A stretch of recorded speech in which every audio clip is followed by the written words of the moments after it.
A few weeks ago, a friend of mine messaged me to show me something interesting. A weird discrepancy on Wikipedia regarding a very old American election. In the 1831 Mississippi gubernatorial election, a certain Wiley Pope Harris won almost 12% of the vote in at least two counties. But if you go to Harris's own page, you can see that he was born in 1818. Given the election took place in August and Harris was born in November, that would mean the man was only 12 years old at the time of the election. How can that be? I just had to find out. Well, there are a few possibilities here. One, Wikipedia is wrong about his date of birth. It can't be a typo, at least, given that the biographical information on the page matches his birth date, such as a college graduation year of 1840. The birth year 1819 being correct is also backed up by several other sources, including the official US government website for Congress. There are also other documents I bring up later that do validate the idea of a Wiley Pope Harris being born in 1818 and dying in 1891. So Mr. Harris really was born in 1819. That leaves the possibility too. He really did get those votes despite being a preteen.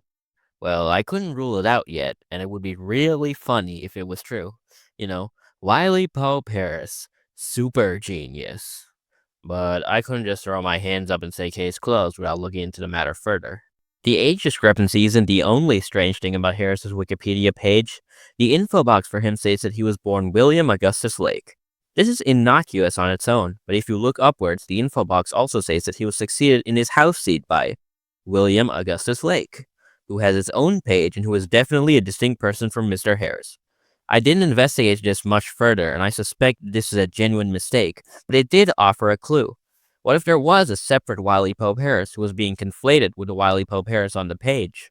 To investigate this matter further, I did some digging and found a historical document about Mr. Harris's life and character. It's very, very positive about the man. I'll read out a quote here. In short, we know he was great and good, but are dazzled in searching for those traits in which he was greatest, because he was so great in all.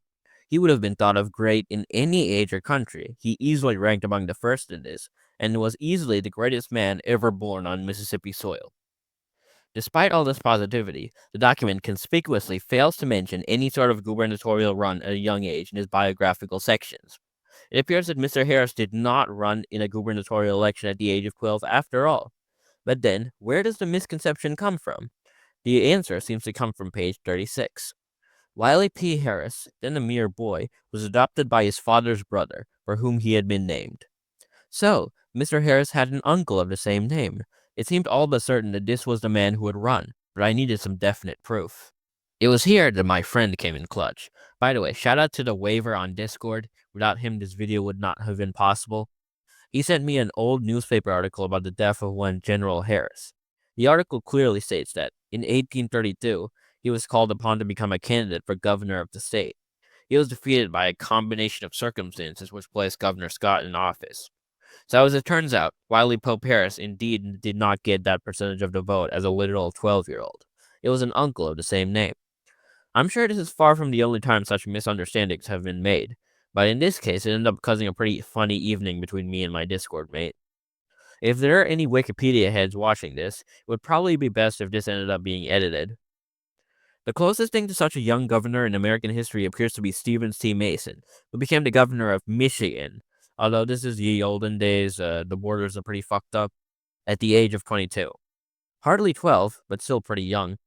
Perhaps someday there will come a child genius to vindicate the intellect of 12-year-olds everywhere.